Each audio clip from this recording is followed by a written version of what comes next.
আমাদের নামে মাহফিল নেওয়া হয়েছে, আমরা সেটা জানি না। সেদিন মাহফিল আমার রাতের বেলা, যে তারিখের কথা বলেছেন এই তারিখে রাতে আমার মাহফিল বগুড়ায়, 17 তারিখের কথা বলছি। আমি জানি আমার ডায়েরিতে এখনও লেখা আছে রাতে মাহফিল বগুড়ায়। তারপরে শুনলাম কিছু দিনী ভাইয়ের মাধ্যমে যে ভাই গোবিন্দগঞ্জ এলাকায় আপনার নামে একটা মাহফিল অ্যারেঞ্জ করা হয়েছে এবং আপনার নামে প্রচুর টাকা পয়সাও তোলা হয়েছে। আমি বললাম কে মাহফিল নিয়েছে, কার মাধ্যমে? কারণ আমাদের এক পরিচিত ভাইকে দেখিয়ে দেওয়া হলো যে এই ভাইয়ের মাধ্যমে মাহফিল নেওয়া হয়েছে, অথচ সেই ভাইয়ের সাথে আমাদের এই মাহফিল নিয়ে যাররা পরিমাণ কোনো কথা হয়নি, যে আল্লাহ সাক্ষী আছে, কোনো কথা হয়নি। এখন সে আরেক ভাইয়ের মাধ্যমে, থার্ড পার্টি, মাঝখানে একটা থার্ড পার্টির মাধ্যমে ওই কমিটির সাথে কমিউনিকেট করে মাহফিল ফিক্স করেছে। আমরা জানি না। মাহফিলের 2 দিন আগে তারা এসে হাতে পায়ে কান্নাকাটি শুরু করেছে যে ভাই মাহফিল অ্যারেঞ্জ হয়ে গেছে, আল্লাহর ওয়াস্তে 30টা মিনিট হইলেও সময় দিয়ে, মাহফিল অ্যারেঞ্জ করে ফেলেছি, টাকা পয়সা তোলা হয়ে গেছে, আপনি যদি না আসেন 10টা মিনিট, 30টা মিনিট বলছে, 10টা মিনিটের জন্য আসেন, 30টা মিনিটের জন্য আসেন, এসে গেলে চেহারাটা দেখায় চলে যায়, না হলে জনগণ আমাদেরকে পিটাই শেষ করে ফেলে। হাতে পায়ে কান্নাকাটি করে পরে বললাম ঠিক আছে ভাই, বগুড়ায় মাহফিল আছে আমাদের, আমরা যাওয়ার পথে আপনার ওখানে একটু সময় দিয়ে চলে যাবেন, সময় না যান। যদিও এই প্রসেসে আমরা মাহফিল কখনো নেই না, তারপরেও নিয়েছি, তারপরে গিয়েছি। এদিকে শুনেছি প্রচার করেছে আমরা মাহফিল করব বিকেল, আমরা জানি না। তারপরে আমাদের কানে খবর আসছে যে বাদ মাগরিব আপনাকে আলোচনা করতে হবে। আমার একটা সেন্টেন্স মিথ্যা বলছি না, আমার কাছে হোয়াটসঅ্যাপে এখনও ডাটাস মজুদ আছে যে থার্ড পার্টি কন্ট্যাক্ট করেছে, আমাদেরকে বলছে বাদ মাগরিব আপনাকে আলোচনা করতে হবে। আর আমরা গিয়ে উপস্থিত হয়েছি 4টায়। আমি চিন্তা করছি যাব, একটু রেস্ট নিব, রেস্ট নিয়ে নামাজ কালাম সারবো, তারপরে বাদ মাগরিব স্টেজে উঠব। গিয়ে শুনি 3টা থেকে মাহফিল আমার নামে অ্যানাউন্স করা হয়ে গেছে, জনগণ বসে আছে। জনগণ তো নিষ্পাপ, জনগণ তো কোনো দোষী না এখানে, ও তো জানেই না সত্য কোনটা মিথ্যা। তারপরে গিয়ে তাড়াহুড়া করে স্টেজে ওঠা হলো। উঠে এই যে অনলাইনে প্রচার করছে, 30 মিনিট বক্তব্য দিয়েছে, আমার নিজেই 45 মিনিট বক্তব্য দিয়েছে, 45 থেকে 50 মিনিটস আমি বক্তব্য দিয়েছি। আজকে যে আমি এখানে এসেছি আপনাদের এখানে, আমি কি 1.5 ঘন্টার কম আলোচনা করলাম? আমার কোনো মাহফিল আপনি দেখবেন না যে 1 ঘন্টা 15 মিনিট 1.5 ঘন্টার কম আলোচনা আছে। প্রত্যেকটা মাহফিল ইউটিউবে আছে, দেখে নিন। কোনো মাহফিল এরকম হয়নি কখনো। তারপর আলোচনা শেষে আমি তারপরে বলছি যে আপনারা সবাই বসেন, ইনশাল্লাহ মাগরিবের নামাজ হবে, এখানে আমরা নামাজ পড়ব, নামাজ পড়ার পর ইনশাল্লাহ আলোচনা হবে, প্রশ্নোত্তর পর্ব হবে।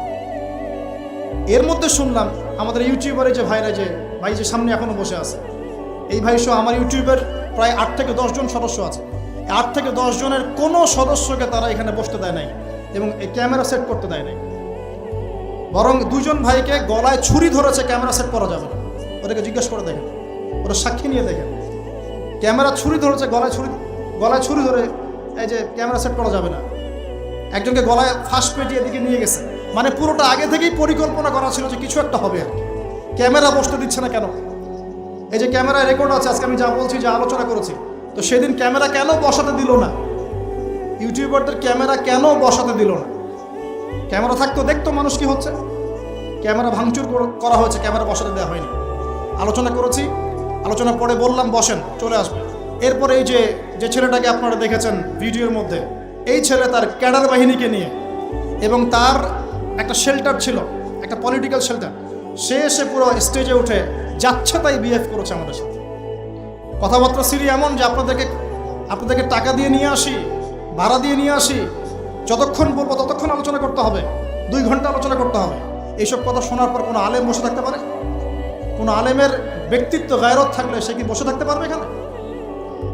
আমি তখন বললাম যে কত টাকা দিয়েছেন আপনি, ভিডিও দেখেন। সে বলছে আপনার ওই যে এই মাধ্যমে প্রোগ্রাম নিয়েছে, ওকে 20,000 দিয়েছে। অথচ ওই মাধ্যমের ওই ব্যক্তি যাকে বলা হচ্ছে আব্দুল আলিম না কি নাম, তাকে আমি চিনি না, জানি না, সে কি আমি জানি না সে।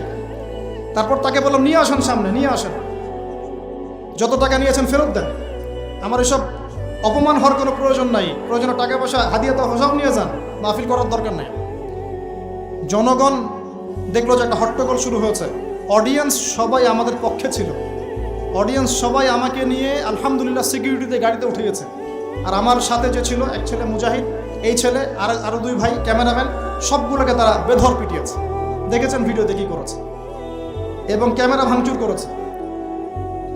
ক্যাশ টাকা 50,000, 50,000 টাকা মুখের কথা নাকি? উল্টা 36,000 টাকা আমাদের ছিনতাই করেছে, ঘর গড়ি ছিনিয়ে নিয়েছে। হাতঘড়ি নিয়েছে, ক্যামেরা ভাঙচুর করেছে, টাকা ছিনতাই করেছে, পিটিয়েছে, অপমান করেছে, ঘরে আটকে রেখেছে। এর পিছনে কারণগুলো কি ছিল আমি পরে আপনাদেরকে বলব, তার আগে আরেকটা জায়গায় আসে। এরপরে আমরা মাজলুম হয়ে আমার প্রশাসনে যে ভাই ব্রাদাররা আছেন পরিচিত, তাদেরকে ফোন দিলাম। আমি একা ফোন দিয়ে আমার যে ড্রাইভার ভাই আছেন তাকে নিয়ে থানায় গেলাম। গিয়ে সেখানে গিয়ে আমি আমাদের পক্ষ থেকে একটা মামলা দায়ের করলাম। আমাদের প্রশাসনের র্যাব এবং পুলিশের যে ভাইরা আছেন তারা সিকিউরিটি দিয়ে আমাদের ভাইদেরকে ছাড়িয়ে নিয়ে আসলো। আসার পর আমরা ইউটিউবার ভাইরা সবাই মিলে থানায় বসে আছি। এই যে ভাইরা এখনও আছে, এখনও বসে আছে। তারপরে আমরা বললাম যে এর বিপক্ষে ব্যবস্থা নিতে হবে। আমরা একটা মামলা দায়ের করলাম। আশ্চর্যের বিষয় হচ্ছে, মামলা দায়ের করার ঠিক পরেই তার পরের দিন দুইটা ভিডিও চলে আসলো, একটা জাগো নিউজ, একটা যে 24। সেখানে আপনারা দেখতে পারবেন ভিকটিম আমরা, মাজলুম আমরা, মার খেলাম আমরা, সাক্ষ্য নেওয়া হচ্ছে আসামির। আসামি সাক্ষী দিচ্ছে কি হয়েছে কি হয় নাই। একটা ন্যাশনাল নিউজ যদি প্রচার করতে চান আপনাকে পক্ষে বিপক্ষের কথা নিতে হবে না? একটা ন্যাশনাল নিউজ প্রচার করবেন তাহলে বাদী বিবাদী উভয়ের কথা শুনতে হবে না? যার নামে মামলা করেছি সে দাঁড়িয়ে বলছে যে জনগণ নাকি আমাদেরকে পিটিয়েছে, ও নাকি আমাদেরকে গাড়িতে তুলে দিয়েছে। অথচ ভিডিওতে স্পষ্ট দেখা যাচ্ছে ওই ছেলে আমার ছোট ভাইকে টানা হেঁচড়া করছে, গায়ে হাত তুলছে, ভিডিও স্পষ্ট দেখা যাচ্ছে। এই হলুদ সাংবাদিকতা, টোটালি হলুদ সাংবাদিকতা। যারা ভিকটিম হলো তাদের বিরুদ্ধে ওরা এই সাংবাদিকতা করলো, আর যারা জালেম তাদের পক্ষ নিয়ে সাংবাদিকতা করলো। এর পিছনে কি উদ্দেশ্য? উদ্দেশ্য হচ্ছে 1 নাম্বার ওয়াজ মাহফিলকে বিতর্কিত করা, নাম্বার 1। 1 নাম্বার উদ্দেশ্য ওয়াজ মাহফিলের যে চলমান সিলসিলা বাংলার মাটিতে চলছে, এই চলমান সিলসিলাকে বিতর্কিত করার একটা প্রধান উদ্দেশ্য। 2 নাম্বার, ওয়াজ মাহফিলে যেসব বক্তাদের মাহফিলে বেশি মানুষ আসে এই বক্তাদেরকে জাতির সামনে এই বিতর্কিত করে উপস্থাপন করা। 2 নাম্বার। 3 নাম্বার, আপনি যদি একজন বক্তা বা আলেমকে বিতর্কিত করতে চান, 2টা ইস্যু লাগবে আপনার। 1, নারী কেলেঙ্কারি, 2, অর্থের কেলেঙ্কারি। মারও খেলাম আমরা, জুলুমের শিকার হলাম আমরা, আর উল্টা আমাদেরকে টাকার মতো ছোট্ট একটা বিষয়কে কেন্দ্র করে আমাদেরকে জাতির সামনে অপমানিত করা হচ্ছে। কত টাকা নেবেন? টাকার জন্য যদি আমরা মাহফিল করতাম আজকে 10তলা বাড়ি থাকতো। একদিনে চাইলে আমি 10টা মাহফিল করতে পারতাম। টাকার জন্য যদি আমরা কাজ করতাম দিনের কাজ, তাহলে আমার নামে শত শত বিঘা জমি থাকতো।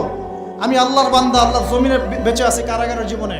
আমার 100 কোনো জমি নাই পৃথিবীতে, 100 কোনো। আল্লাহর কসম করে বলতেছে, আমার 2টা পরিবার ভাড়া থাকি আমরা। প্রত্যেক মাসে ভাড়ার টাকা গুনতে হয় আমাদেরকে।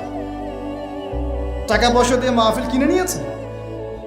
এই যে মাহফিল করতে এখানে এসেছি, কমিটিকে জিজ্ঞাসা করে দেখেন আমরা কোনো চাপ দিয়েছি কিনা। আমরা কেন বলবো যে আমাদেরকে 20 দিতে হবে, 30 দিতে হবে? কমিটি আমাদেরকে বলে ভাই কত হলে আপনি আসতে পারবেন, আপনার যাতায়াত খরচ কত হলে আপনি আসতে পারবেন, তারাই তো আমাদেরকে বলে। আমরা কেন বলতে যাব? আর তাদের যাতায়াতের কষ্ট আছে না, এই কস্টিংগুলো দেখবে না তারা?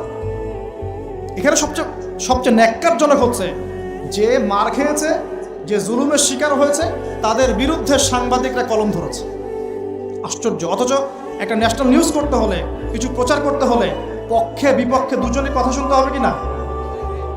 আপনি যারা মারলো তাদেরকে গিয়ে বলছেন কেন মেরেছেন, আর যারা মার খেলো ওদেরকে কিছুই বললেন না। আমাদের নাম্বার ফেসবুকে available, WhatsApp number available, phone করে তো বলতে পারতেন যে ভাই আসলে কি হয়েছিল ঘটনা।